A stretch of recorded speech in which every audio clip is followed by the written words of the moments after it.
Please please مجھے چھوڑ کر مت جائیں، مر جاؤں گی میں آپ کے بغیر۔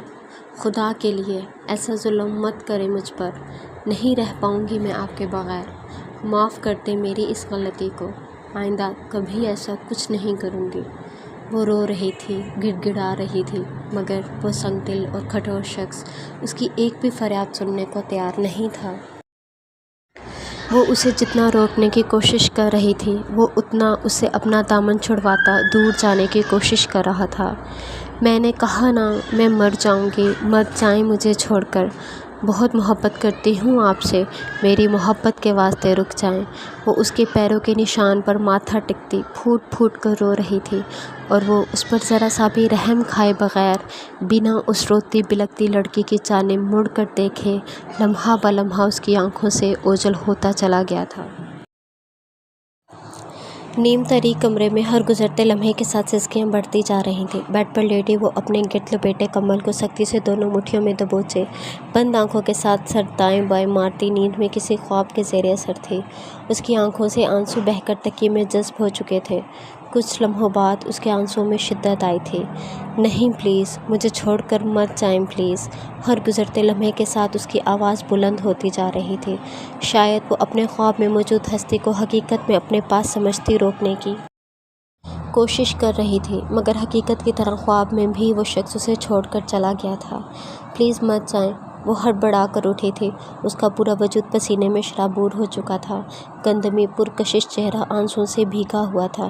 کچھ لمحے بے تاثر چہرے کے ساتھ ایک جگہ نگاہیں ٹکائے خود کو نارمل کرتے وہ واپس سر تکیے پر ٹکا گئی تھی۔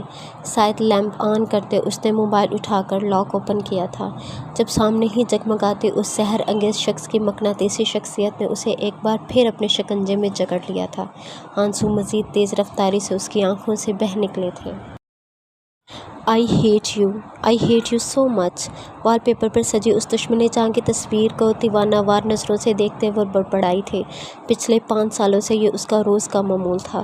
کچھ دیر ایسے ہی گزر جانے کے بعد اس کے کانوں میں فجر کی اذان سنائی دی تھی۔ ایک بوجھل سانس ہوا میں خارج کرتے وہ بیڈ سے اٹھ گئی تھی۔ وضو کر کے نماز پڑھتے اس نے دعا کے لیے ہاتھ اٹھائے تھے، مگر پچھلے 5 سالوں سے وہ ہاتھ تو اٹھاتی تھی لیکن اپنے لیے کوئی دعا ہونٹوں پر آنے سے پہلے ہی دم توڑ جاتی تھی۔ اب اس کی زندگی کی ساری خوشیاں ایک ہی انسان سے وابستہ تھیں، جو اس کی شکل دیکھنا تو دور کی بات اس کا سایہ تک اپنی زندگی میں برداشت نہیں کرنا چاہتا تھا۔ دعاؤں اور وظائف کا ورد کرتے وہ جائے نماز سے اٹھائی تھی، جب بیڈ کے سائڈ ٹیبل پر رکھا اس کا موبائل وائبریٹ ہوتا زور و شور سے بج اٹھا تھا۔ سلمیٰ کا نمبر دیکھ اشنا نے فوراً کال اٹینڈ کی تھی۔ میم، کرن حمید کے شوہر شفیق احمد کا پتہ چل گیا ہے۔ ہماری NGO ٹیم کی کوششیں رنگ لے آئی ہیں۔ بروقت اس شخص کی مخبری کر دینے کی وجہ سے اسے پولیس نے گرفتار کر لیا ہے۔ اب بہت جلد کرن کو انصاف مل جائے گا۔ سلمیٰ نے اس خوشی کی خبر جس فکر مندی بھرے لہجے میں بتائی تھی، اشنا اس کی وجہ سے بہت اچھے سے جانتی تھی۔ یہ تو بہت خوشی کی خبر ہے۔ اس گھٹیا شخص کو میں ایسی سزا دلواؤں گی کہ آئندہ کوئی بھی شخص اپنی بیوی پر ہاتھ اٹھانے یا اسے اپنی زرخرید غلام سمجھنے سے پہلے 1000 بار سوچے گا۔ سمائرہ کے لہجے میں شفیق احمد جیسے مردوں کے لیے نفرت ہی نفرت تھی۔ اس کی جنگ ہمیشہ ایسے ہی مردوں کے خلاف رہی تھی، جو عورتوں کو دنیا کی سب سے حقیر مخلوق گردان کر ایسے ہی ٹارچر کرتے تھے، جیسے شفیق احمد نے اپنی بیوی کرن کو بھوکا رکھ کر اور بنا کسی ریزن کے صرف شک کی بنیاد پر پوری طرح پیٹ کر کیا تھا۔ مگر میم، شفیق احمد اور اس کے دوستوں نے آپ کو دھمکی دی تھی، اور اب تو شفیق احمد پکڑا بھی جا چکا ہے۔ اگر انہوں نے آپ سے اس بات کا بدلہ لینے کے لیے ویسا کر دیا تو مجھے تو آپ کے لیے بہت ڈر لگ رہا ہے۔ سلمیٰ کو شفیق احمد کی جانب سے ملے دھمکیوں بھرے فون کالز اچھی طرح یاد تھے۔ شفیق احمد کی بیوی کرن ایک غریب گھرانے سے تعلق رکھنے والی لڑکی تھی۔ شفیق احمد اکثر گھریلو جھگڑے میں اسے بری طرح مارتا پیٹتا تھا، مگر گھر بچانے کے خوف سے کرن اس کے خلاف کسی کو کچھ بھی نہیں بتا پائی تھی۔ اس کی اس بزدلی نے اس کے شوہر کو اتنا بے خوف کر دیا تھا کہ ایک دن یوں ہی جھگڑے کے دوران اس نے تشدد کی انتہا کرتے کرن کے چہرے پر تیزاب پھینک دیا تھا۔ شفیق احمد اور اس کے گھر والوں کی طاقت کے آگے کرن کے ماں باپ کچھ نہیں کر پائے تھے۔ جب کرن کی ایک ہمسائی کے توسط سے سمائرہ کی NGO تک یہ بات پہنچی تھی۔ سمائرہ اپنے قول و فعل کی کافی مضبوط لڑکی تھی۔ یونیورسٹی ختم ہوئے ابھی 1 مہینہ بھی نہیں ہوا تھا کہ اس نے اپنی ایک NGO بھی کھول لی تھی۔ اس کو شروع سے ہی سوشل ورک کرنے کا بہت شوق تھا جسے اس نے NGO بنا کر اپنے پروفیشن کے طور پر چن لیا تھا۔ وہ بہت بہادر لڑکی تھی۔ وہ 4 بہنوں میں سب سے بڑی تھی۔ اس کے بابا ایک گورنمنٹ ملازم تھے جنہوں نے اپنی کم آمدنی میں مشکل سے گزر بسر کر کے بھی اپنی بیٹیوں کو تعلیم دلوائی تھی۔ سمائرہ کو کوئی بھائی نہیں تھا، لیکن وہ اپنے پیروں پر کھڑے ہو کر اپنے بابا کا بیٹا بننا چاہتی تھی تاکہ خاندان والوں کا منہ بند کر دے، جو اس کے والدین کو بیٹا نہ ہونے کی وجہ سے اکثر طعنے دیتے سنائی دیے تھے۔ NGO بنانے پر بھی اسے اپنے گھر والوں کی طرف سے کافی مخالفت کا سامنا کرنا پڑا تھا۔ اس کے والد نہیں چاہتے تھے کہ وہ دوسروں کے مسئلوں میں خود کو الجھا کر اپنی مشکلات میں اضافہ کرے، مگر وہ سمائرہ کاظمی تھی جس بات کی ٹھان لیتی تھی وہ تو کر کے رہتی تھی۔ سمائرہ کی NGO اور مظلوم اور لاچار عورتوں کی مدد کے لیے ہی کام کرتی تھی۔ سمائرہ کو جیسے ہی کرن حمید پر ہوئے ظلم کی خبر ملی، اس نے فوراً شفیق احمد کے خلاف ایکشن لیا تھا۔ شفیق کی پہنچ بہت اوپر کے لوگوں تک تھی، اس پر ہاتھ ڈالنا اتنا آسان کام نہیں تھا، مگر سمائرہ نے پھر بھی ہمت نہ ہارتے انتہائی ہوشیاری کے ساتھ میڈیا کو اس سب میں انوالو کرتے شفیق احمد کے خلاف کیے کیس کو مزید مضبوط بنا دیا تھا، جس کے بعد اسے شفیق اور اس کے دوستوں کی جانب سے بہت ساری دھمکیاں موصول ہوئی تھیں۔ اس نے سمائرہ کو بھی یوں ہی کرن کی طرح چہرہ جلانے کی دھمکی دی تھی، جن کی پرواہ نہ کرتے سمائرہ نے کیس واپس نہیں لیا تھا، مگر اب شفیق احمد کے پکڑے جانے کے بعد سمائرہ پر خطرہ مزید بڑھ گیا تھا۔ پریشان مت ہو سلمیٰ، اگر ہم بھی اسی طرح ان بزدل مردوں سے خوف کھا کر بیٹھ گئی تو ہم باقی عورتوں کی مدد کیسے کر پائیں گے؟ میرا رب میرے ساتھ ہے، کچھ نہیں ہوگا مجھے۔ سمائرہ نماز کی شکل میں دوپٹہ ہٹاتی الماری سے اپنے کپڑے نکالنے لگی تھی۔ یہ مرد آخر اتنے ظالم اور بے حس کیوں ہوتے ہیں؟ انہیں عورتوں کی تکلیف کیوں دکھائی نہیں دیتی؟ شدید نفرت محسوس ہو رہی ہے مجھے دنیا کے ان سب مردوں سے۔ سلمیٰ جو خود بھی ایسے ہی کسی مرد کے ظلم کا شکار رہی تھی، سب مردوں کو ایک ہی صفت کر دانتی نفرت امیز لہجے میں بولی تھی، نہیں سلمیٰ، دنیا کے سب مرد ایک جیسے نہیں ہیں۔ جیسے دنیا کی سب عورتیں مظلوم نہیں ہیں، ویسے ہی دنیا کے سب مرد بھی ظالم نہیں ہیں۔ بہت سے مرد ایسے بھی ہیں جو عورتوں سے زخم کھائے ہوئے ہیں، جنہیں برباد کرنے والی عورتیں ہی ہیں۔ سمائرہ کو سلمیٰ کا سب مردوں کو یوں ایک ہی کیٹیگری میں رکھنا پسند نہیں آیا تھا۔ اس کے یوں سخت لہجے میں جواب دینے پر سلمیٰ خاموش ہوئی تھی۔ تم آفس پہنچو، وہیں ملاقات ہوتی ہے، خدا حافظ۔ سمائرہ کال کاٹتی کپڑے لیتی واش روم کی جانب بڑھ گئی تھی، جبکہ سلمیٰ آج پھر دل میں آیا سوال پوچھتے پوچھتے رہ گئی تھی۔ اسے اتنا تو اندازہ تھا کہ اس کی میڈم کی لائف میں کوئی مرد تو ضرور موجود ہے، مگر وہ شخص کون تھا اور سمائرہ اس سے نفرت کرتی تھی یا محبت؟ سلمیٰ کوشش کے باوجود اس بات کا پتہ نہیں لگا پائی تھی۔ اماں سائیں، آپ جو کرنے کو کہہ رہی ہیں میں وہ ہرگز نہیں کروں گی۔ اس سے اچھا تو یہ ہے کہ آپ اپنے ہاتھوں سے میرا گلا دبا کر مجھے یہیں دفن کر دیں۔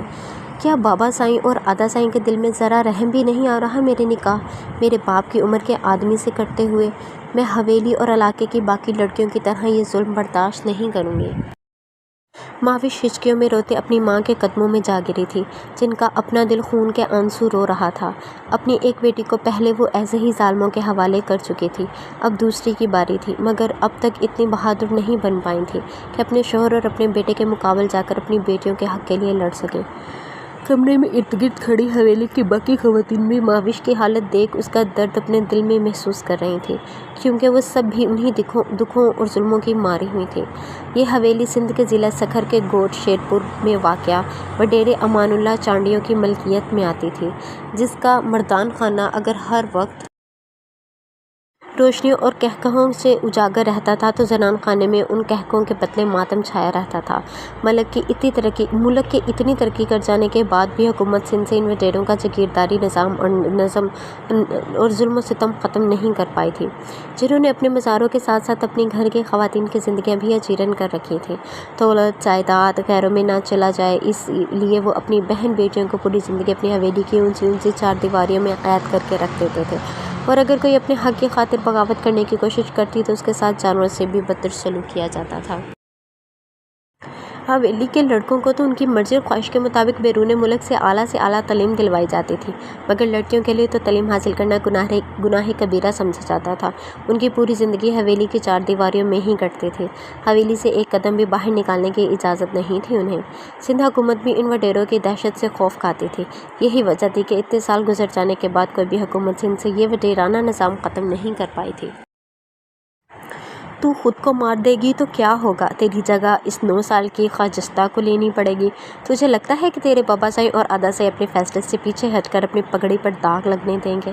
کبھی نہیں۔ ماوش کی ماں کے کہے الفاظ نے اس کی بغاوت کا سر اٹھنے سے پہلے ہی گلا گھونٹ دیا تھا۔